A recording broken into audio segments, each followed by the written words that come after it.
অন্তহীন আলৌকিক কথা মোৰ জীৱনত হৈছিলে, মোৰ ল'ৰাটোৰ জীৱনত, মোৰ স্বৰ্গগতা পত্নীৰ জীৱনত। গতিকে মোৰ ডাঙৰ এটা কুৱেশ্যন মাৰ্ক আহিলে যে প্ৰকৃততে কথাটো কি। আৰু মই যথেষ্ট কিতাপ পত্ৰ পঢ়োঁ, বেদ, পুৰাণ, উপনিষদ এইবিলাক মই সকলো পঢ়োঁ। পঢ়ি বাইবেলো পঢ়োঁ বা মোৰ তেনেকুৱা কোনো হেৰি নাই জানিবৰ কাৰণে দেই, কোৰাণো পঢ়োঁ। তো মই এটা কুৱেশ্যনৰ আনচাৰ আজিলৈকে বিচাৰি নাপালোঁ, কিয় মানুহ এইখন পৃথিৱীলৈ আহে আৰু কিয় এইখন পৃথিৱীলৈ গুচি যায়। বহুতে বহুত কিবা কিবি ফিলচফিকেল কথা ক'ব, বাট ছাবষ্টেঞ্চিয়েট কৰিব পৰা কোনো উত্তৰ এতিয়ালৈকে কিন্তু নাই। গতিকে I felt why not I do research on this science and spirituality and try to let the world first let me know, then I'll let the world know what it is. And that's what I'm thinking. আৰু দ্বিতীয়তে বহুতে ভাবি থাকে এটা যে আজিকালি ব্ৰজেন বৰাই দেখোন আগৰ নিচিনাকৈ চিনেমা নকৰে। এইটো একদম ভুল কথা।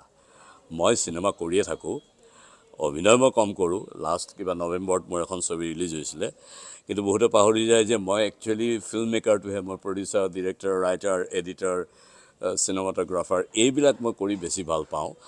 আৰু মই বিগত কালছোৱাত আজি 2 এবছৰৰ কথা কৈছোঁ, মই সোণোৱাল কছাৰীৰ ওপৰত এখন ডাঙৰ ছবি কৰিলোঁ। সেইখন তেখেতসকলৰ পণ্ডিতসকলেই কয় যে এখন দস্তাবেজ হৈ ৰ'ল। সেইখন মই ইংৰাজীটো কৰিছোঁ, হিন্দীটো আৰু অসমীয়াটো। আৰু এতিয়া মই এটা ডাঙৰ ছাবজেক্ট লৈ পেলাই, আমাৰ নৰ্থ ইষ্টৰ ডাঙৰ ছাবজেক্ট এটা লৈ পেলাই, মোৰ বিশেষকৈ থ্ৰাষ্টটো বেলেগ। মই বিদেশৰ কথা ভাবিহে সেই ছবিখন কৰাৰ সিদ্ধান্ত লৈছোঁ। ইতিমধ্যে সকলো ফৰ্মেলিটিজ হৈ গৈছে আৰু অনতি পলমে বোধ কৰোঁ ছবিখনত মই লাগি যাম।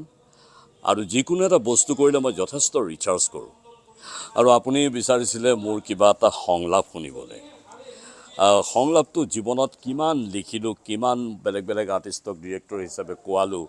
গতিকে তথাপি মই এটা সংলাপ কওঁ, এনেকৈ আৰু তহঁতি কিমান দিন মানুহক ঠগিবি হা? তহঁতি মানুহৰ তেজ শোষণ কৰি খোৱা মানুহ। তহঁতি সুখী সুখী তেজ পিয়াৰ দৰে মানুহক নিঃশেষ কৰি নিয় তহঁতৰ ক্ষণিক আত্মগৌৰৱ, আত্মপ্ৰশংসা আৰু আত্মসন্তুষ্টিৰ ভাৱে, আৰু তহঁতৰ লোভ কেতিয়াও শেষ নহয়। কিন্তু শুন, এতিয়াও মই জীয়াই আছোঁ। যদি কেনেবাকৈ আইন হাতত তুলি ল'বলগীয়া হয়, তেতিয়াহ'লে প্ৰথম গুলি মোৰ তহঁতৰ বুকুৰ মাজেৰে পাৰ হৈ যাব।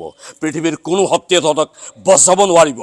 এইটো মোৰ কথা নহয়, মোৰ অন্তৰৰ কথা নহয়, মোৰ মনৰ কথা নহয়, মোৰ আৱেগ নহয়, এইটো সত্য কথা কাৰণেই মই এইটোত বন্দুকৰ টিকাৰত হাত দিম।